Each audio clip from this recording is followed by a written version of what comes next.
भगवान शिव और माता पार्वती की विवाह कथा। भगवान शिव और माता पार्वती का विवाह एक पवित्र और दिव्य कथा है जो भक्ति, प्रेम और तपस्या से जुड़ी हुई है। ये कथा हमें ये सिखाती है कि सच्ची भक्ति और अटल निश्चय से असंभव भी संभव हो सकता है। योजक चिन्ह, योजक चिन्ह, योजक चिन्ह। 1. माता सती का त्याग और पार्वती का जन्म। भगवान शिव की पहली पत्नी माता सती थी, जो राजा दक्ष की पुत्री थी। राजा दक्ष भगवान शिव को पसंद नहीं करते थे, लेकिन सती ने अपने प्रेम और भक्ति से शिवजी से विवाह किया। एक बार राजा दक्ष ने एक बड़ा यज्ञ किया, जिसमें उन्होंने भगवान शिव को आमंत्रित नहीं किया। जब माता सती वहां पहुंची और अपने पति का अपमान होते देखा, तो उन्होंने आत्मदाह कर लिया। सती के देह त्याग के बाद भगवान शिव अत्यंत शोक में डूब गए और उन्होंने संसार से दूर होकर ध्यान में लीन रहने का संकल्प लिया। इधर सती ने अगले जन्म में राजा हिमालय और रानी नैना की पुत्री के रूप में जन्म लिया, जिन्हें पार्वती के नाम से जाना गया। योजक चिन्ह, योजक चिन्ह, योजक चिन्ह। 2. माता पार्वती की कठोर तपस्या। माता पार्वती को अपने पूर्व जन्म की स्मृति थी और वे इस जन्म में भी भगवान शिव को ही अपना पति बनाना चाहती थी। उन्होंने ऋषि नारद से मार्गदर्शन प्राप्त किया और कठोर तपस्या करने लगी। माता पार्वती ने वर्षों तक घोर तपस्या की। वे पत्तों का त्याग कर केवल जल पर जीवित रहीं, फिर जल भी छोड़ दिया और अंत में वायु पर ही जीवन यापन करने लगी। उनकी कठिन तपस्या से भगवान शिव प्रसन्न हुए, लेकिन उन्होंने माता पार्वती की भक्ति की परीक्षा लेने का निश्चय किया। योजक चिन्ह, योजक चिन्ह, योजक चिन्ह। 3. शिवजी की परीक्षा और पार्वती का अटल प्रेम।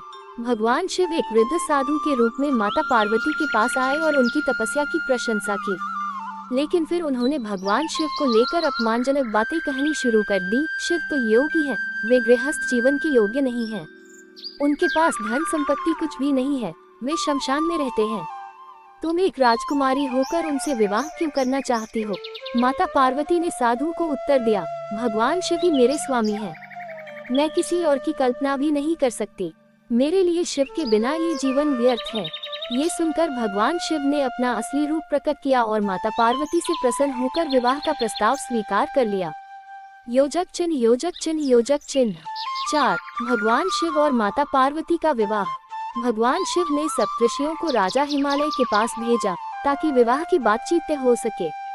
राजा हिमालय बहुत प्रसन्न हुए और उन्होंने इस विवाह को सहर्ष स्वीकार कर लिया। भगवान शिव की बारात अनोखी थी। उनकी बारात में भूत, प्रेत, नाग, योगी, सिद्धक और देवता सभी शामिल थे। शिवजी स्वयं गले में सर्प, शरीर पर भस्म और जटाओं में गंगा धारण किए हुए थे। ये देखकर देवी पार्वती की माता मैना घबरा गईं, लेकिन भगवान विष्णु और नारद मुनि ने उन्हें समझाया कि शिवजी ही सृष्टि के सबसे महान देवता हैं। इसके बाद विधि विधान से माता पार्वती और भगवान शिव का विवाह संपन्न हुआ। यह विवाह पूरे ब्रह्मांड के लिए एक दिव्य उत्सव बन गया। योजक चिन्ह, योजक चिन्ह, योजक चिन्ह। कथा से सीख। 1. अटल विश्वास और भक्ति से कुछ भी प्राप्त किया जा सकता है। 2. सच्चा प्रेम किसी भी परीक्षा से गुजरने के लिए तैयार रहता है। 3. त्याग और तपस्या से भगवान को प्रसन्न किया जा सकता है। भगवान शिव और माता पार्वती का विवाह प्रेम, त्याग और भक्ति की सबसे बड़ी मिसाल है। ये कथा हमें सिखाती है